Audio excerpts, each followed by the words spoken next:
Friends, welcome to my channel Aero Vibes. So इस वीडियो में हम डिस्कस करेंगे कि आप किस तरीके से आफ्टर ट्वेल्थ आप कमर्शियल पायलट लाइन में जा सकते हैं। सो बिना देरी किए let's move towards to the computer screen. और इसमें तो फर्स्ट स्टेप है हमारा कि आपकी ट्वेल्थ क्लास में आपकी परसेंटेज कितनी है। मैं अभी ये आपको एलिजिबिलिटी क्राइटेरिया मैंने दिखाया कि eligibility criteria for becoming a commercial pilot. So इसमें आपको पहले ही से शो किया हुआ है कि आपकी जो एज है you must be at least 18 years old. 18 years आपकी एज होनी चाहिए। ये मतलब गूगल का डेटा दिखा रहा हूँ मैं आपको।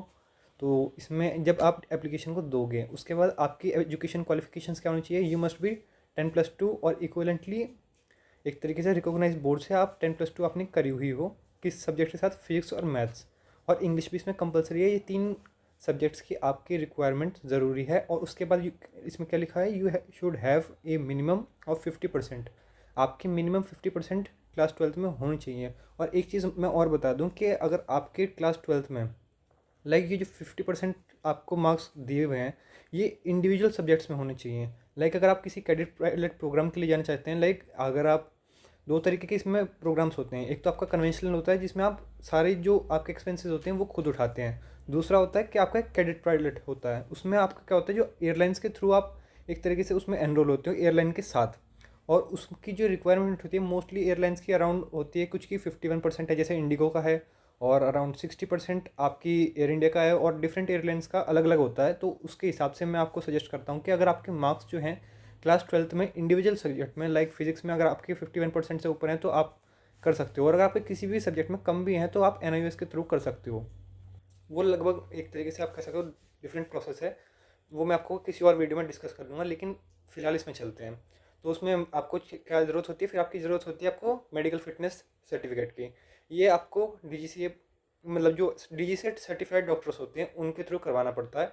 इसमें आपके दो मेडिकल होते हैं, एक तो आपका क्लास 2 और एक क्लास 1, इनकी रिक्वायरमेंट होती है। उसके बाद आते हैं आपके रिटन एग्जामिनेशंस।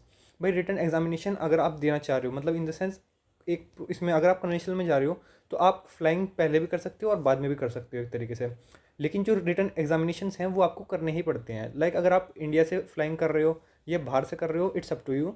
लेकिन अगर आपको अब ये जो मतलब अगर आप बाहर से भी वापस आ रहे हो ना तो आपको ये एग्जामिनेशंस तो देने ही देने होंगे, क्योंकि ये DGCA के रिक्वायरमेंट है। तो मेरी जो सजेशन है कि आप पहले इन एग्जामिनेशंस को एक तरीके से क्वालिफाई करिए, कंप्लीट करिए, और उसके बाद आप अपनी फ्लाइंग के लिए जाइए। क्योंकि आपके पास एक तरीके से एक अपॉर्चुनिटी होगी कि हाँ मेरे पास अब कोई टेंशन नहीं है, मैं अपनी फ्लाइंग कंप्लीट करके डायरेक्ट अपना CPL लूँगा। वरना आपको ये सारे 6 एग्जामिनेशंस होते हैं, इनको देना पड़ता है। उसके बाद ये आपके प्रैक्टिकल एग्जामिनेशन ये सब तो होते ही हैं। बाकी फ्लाइंग आवर्स एक तरीके से आपके उसमें डिवाइडेड होते हैं कि आपको इतने उस पर SPL मिलेगा, SPL के मिलने के बाद फिर आपको PPL मिलेगा। PPL बोले तो प्राइवेट पायलट लाइसेंस। उसके बाद आपका मिलता है कि आपको फिर CPL मिलेगा, वो अराउंड 200 मतलब अलग अलग होता है, 200 पे मिल जाता है ज़्यादातर।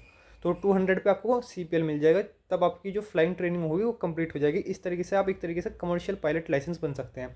और यहाँ पे एक लाइन और लिखी हुई है कि you can start training to be a pilot at 16। आप अपनी ट्रेनिंग स्टार्ट कर सकते हैं एट 16, लेकिन you can't get a commercial pilot licence before 18। तो आपको CPL लेने के लिए एटलीस्ट 18 ईयर्स ऑफ एज होनी चाहिए। इस वीडियो में अभी इतना ही, और बाकी नेक्स्ट वीडियोज़ में मैं आपको बताऊँगा कि आपके मार्क्स अगर 12th में कम हैं, या मान लो आपके पास वो सब्जेक्ट नहीं है, आपको फिजिक्स मैथ्स चाहिए होती है, तो अगर आपके पास नहीं है तो वो आप किस तरीके से ले सकते हो उनको NIOS के थ्रू। मैं आगे के उनकी वीडियोस में आपको एक तरीके से गाइड कर दूंगा उसकी रिगार्डिंग।